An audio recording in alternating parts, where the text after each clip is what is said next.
خاف فشخ وتجري منك، حبيتك اول ما شفتك ايه، قفل الكلام، نولها مرادها. اعوذ بالله، الناس دي دونا عن كل الناس، هم واللي ما بيستحموش ماليش فيهم تماما. لا اسرع من كده هتوصل ان انت تبقى اخوها زون بقى، اوطى مراحل الوطيه.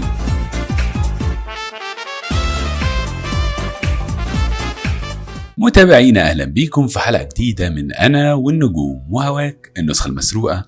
وحلقه النهارده من القلب للقلب، قول مشكلتك العاطفيه، وجالنا مشاكل عاطفيه كتير، فما تيجي نشوف. انتقلت من الكوليج زون لابن خالتها زون خلال سنه، امشي اسرع شويه ولا كده كويس؟ لا اسرع من كده هتوصل ان انت تبقى اخوها زون بقى، ويبقى عندك التزامات الاخ بقى، توديها مشاوير وتجيب طلبات البيت فانت لو مش ناوي على السكه دي اهرب. مشكلتي اني بدأت احب المذاكرة تاني، ومش عايز اخونها زي كل مرة بعمل. وانت هنا طبعا مش قصدك على المذاكرة، ها؟ ده اللي يكون قصدك على المذاكرة دي هتبقى علاقة غريبة جدا. مرتبطة بشخص بخيل، اعوذ بالله، ما اعرف اذا كمل معه ولا انهي علاقتي فيه. حتى مش تعرفي تنهي علاقتك بيه، هتبعتي له على التليفون؟ اكيد ما عندوش باقة نت، لازم تروحي له البيت عنده عشان اكيد هيستخسر ينزل يقابلك. يا شيخ اعوذ بالله، الناس دي دونا عن كل الناس، هم واللي ما بيستحموش ماليش فيهم تماما. انهي يا شيخ. انا كنت احب واحده وتزوجت، قلت لها ما اقدر اكمل معاك، قالت لي انت وعدتني وحلفت انك ما تتركني، فمكمل معاها. يعني انت كنت بتحب واحده وعايشين حياتكم طبيعي، بعدين رحت اتجوزت واحده ثانيه كده على جنب بسرعه، فقالت لك انت ايه، هتسيبني ولا ايه؟ تحلفت، فانت مكمل معايا يا باشا. ما تكسر حلفانك يا حبيبي، صوم 3 ايام يا بابا، ايه المشكله؟ هتكمل مع الاثنين كده يعني؟ طب على الاقل عرفهم على بعض. انتوا بتجيبوا وقت منين بجد؟ بتجيبوا وقت منين للتانية؟ انت بتجيب وقت منين للاولانيه اصلا؟ عاوزه اسيبه وعندي كل الاسباب، بس مش جاهزه اني امشي. ازحفي اطلعي بره، ازحفي وانا هشدك، طلعي ايدك بس، هاتي يلا بينا نمشي، يلا. مشكلتي ان هي 18 سنه وانا 21. طب ايه المشكله؟ ما بتذاكروش كويس ولا ايه؟ ايه المشكله؟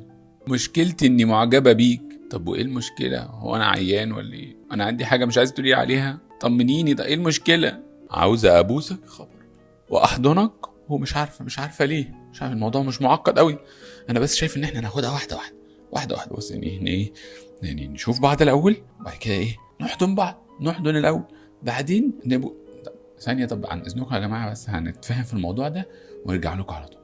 طب بص، واخد بالك ازاي؟ هي مش مشكلة، بس أنا بجد مش مستوعبة إزاي بيرتبطوا من أول ترم في الجامعة، ده أنا لسه بتوه فيها والله. بس هي الجامعة دي اهتمامات، في ناس من أول يوم بتدخل بتدور على الكافيتيريا، يلاقي الراجل بتاع الشاورما يفضل قاعد جنبه، في ناس تانية بتخش تدور أنا عايز أتكاثر، أنا بدور على شريك، أو ما يلاقي شريك خلاص هو كده حقق هدفه في التعليم، في ناس بتروح تطبع ملازم طول السنة، فأنت هتشوفي مجموعة من دول تقعدي جنبهم وربنا هيكرمنا جميعا يعني. أنا بخاف من الكوميتمنت عشان لابسة مع 17 واحد مريض تقريبا. 17 واحد مريض؟ انت في مستشفى ولا ايه؟ وده مشكلة مش في الكوميتمنت على فكرة، تقريبا مشكلة في الاختيارات، نحسن اختياراتنا شوية. الولاد كلها بتبصلي وتبتسم، بس ولا واحد فيهم جاي يكلمني. انا بس بحاول اتخيل هم بيبصوا لهم ازاي بعدها. الولاد بتبتسم لك بقى، انت بس بتبص لهم، لو انت بص لهم بصه غريبه مش هيعرفوا يعملوا حاجه بعدها، اللي هو اجري يا معلم، دي شكلها زعلانه دلوقتي، نجي لها وقت تاني. بص هقول، قالت لي انها تعبانه، وبعدين اكتشفت انها بتقفل الكلام معايا، ولما واجهتها قالت لي ان في غيري في حياتها. معلم، ما انت اكتشفت اكتشاف عظيم ان هي بتقفل الكلام معاك، ما تقفل الكلام، نولها مرادها، وقف الموضوع. بتواجهها ليه نسمع كلام مش عايزين نسمعه؟ ليه الاهل يمنعون الخطيبين يتكلمون براحتهم؟ دي استراتيجية بيعملوها الاهالي، عشان انت لو قعدت في الخطوبة وعرفت الشخص كويس احتمال ما تتجوزوش، هم عايزين يخلصوا مننا، فيقول لك انتوا هتتكلموا مع بعض، انتوا هتقعدوا مع بعض، انتوا هتخرجوا مع بعض، فهم ايه، فاهم، خلص، فانت تضطر بقى اللي انا هتجوز بقى، فتتجوز فتلبس فتطلق، فاهم، يقول لك انت اللي اتطلقت، انت اتطلقت ليه؟ ما انا كنت عايز اعرفه، لكن انت السبب، فهم هيشيلوك المشكلة في الحالتين.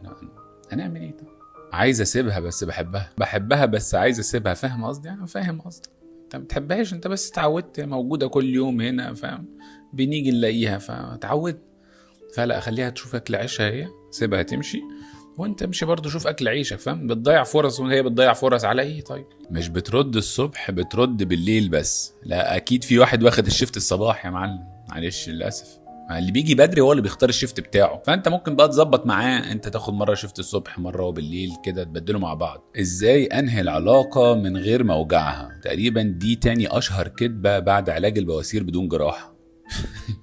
بس بص يا معلم، مفيش حاجه اسمها بريك اب لذيذ. يعني انت كنت في علاقه وحد بيحب التاني وبتاع وهتنهي العلاقه، هيتوجع، ده جزء من الموضوع، ده جزء من مخاطره العلاقات. ممكن تبقى انسان محترم وجميل وظريف وتقول كلام كويس في الاخر، ده كله هيتحسب لك، يعني هيتقال ان انت انسان محترم.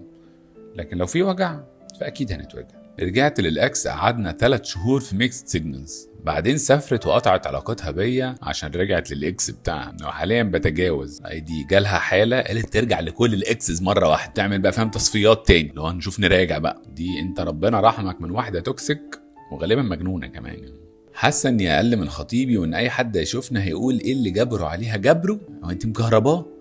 الراجل من واحده ارادته وبكامل قواه العقليه شايفك قمر واحلى واحده في الدنيا، مين تاني المفروض يبقى ليه قرار في الموضوع؟ يعني صاحب الشأن بيموت فيكي، انبسطي بيه وسيبك من الناس، انت زي الفل، احلى من الفل والله. بقالي 6 شهور بموف اون ومفيش تقدم، حاسس ان في حاجه غلط. هم قالوا لك بتخلص في قد ايه؟ طيب طول بالك يا معلم، على قد ما بندي في العلاقه وبنستثمر جامد قوي قوي قوي، على قد ما بنطلع في الموفينج اون. يعني الموضوع بياخد شويه وقت، يعني طول بالك، انت ما وراكش اي حاجه، خد وقتك خالص. واحده بترد عليا متاخر جدا، بس بترد عادي لما تعمل سين، يعني اكنها ما ردتش متاخر ولا حاجه. قرب ثانيه كده، قرب. هي مش مهتمه، سيبك منها. انا واقع في حب واحده رقاصه وابوها مسجون واخوها حرامي موتوسيكلات، اكمل في الريليشن دي ولا ابعد؟ لا تبعد ايه يا معلم. لو شايف نفسك في التشكيل العصابي ده اوعى تضيع الفرصه، دي عصابه متكامله الاركان، ناقصهم بس تاجر مخدرات. لو شايف نفسك كمان 5 سنين بالتاجر اوعى تضيع الفرصه دي، توكل على الله. نفسي اتاكد ولا لا. مادام سايبك متحيره كده يبقى لا خالص، ملهاش لازمه والله. لا فين على الموضوع، مش عارف اظبط بنات. دي مشكله باللي لها حل مع الخبره كده، بس عقبال ما نصلح المشكله دي ممكن نظبط اللغه، فاهم؟ نظبط بالظبط، نظبط اللغه. اعمل ايه لو صاحبي انا حاسه ان بتوحشه صاحبته القديمه وبحس كتير ان نفسه يرجع لها؟ ساعديه، قول له حبيبي لو وحشاك قوي كده افتح لك الطريق، اسيبك عشان تعرف ترجع لها. لكن هنفضل بقى متشعلقين في الماضي كده، ده ما ينفعش، ما ياكلش عيش يا امي خالص. لما اتعقدت الامور بينا صار يعيبني باشياء فيه هو، يعني بدل ما اقولها له قالها لي رغم انها مش فيا. في مثل بالمصري جميل قوي يقول لك العايبه تلهيك واللي فيها تجيبه فيك، وده اوطى مراحل الوطيه، ده تحت خالص ده. وحلو بقى، عارف لما الدنيا بتبقى وحشه كده في العلاقات بتشوف الوجه الاوحل من كل واحد. اديكي شفتي، عشان لما تمشي تعرفي ان انت ما فاتكيش حاجه خالص. اتكلي على الله، انت كده شفتي. مشكلتي اني بحب راس، ما هو راس يتحب بصراحه، بس هو مشكلته انه ما شاء الله عليه ما اخدش قرار صح في حياته. خدي بالك لما اشوف بنت حلوه ازاي اتصرف معاها واقول لها اني حبيتك اول ما شفتك. ما تقولهاش حبيتك اول ما شفتك، هتجري، هتخاف فشخ وتجري منك. حبيتك اول ما شفتك ايه؟ واحده واحده يا معلم. سميت الأطفال طيب؟ وفي النهاية أحب أشكركم على متابعتكم وعلى مشاركتكم اللذيذة جدا، وأشوفكم يوم الجمعة الجاية في حلقة جديدة من أنا والنجوم وهواك النسخة المسروقة. و جود نايت.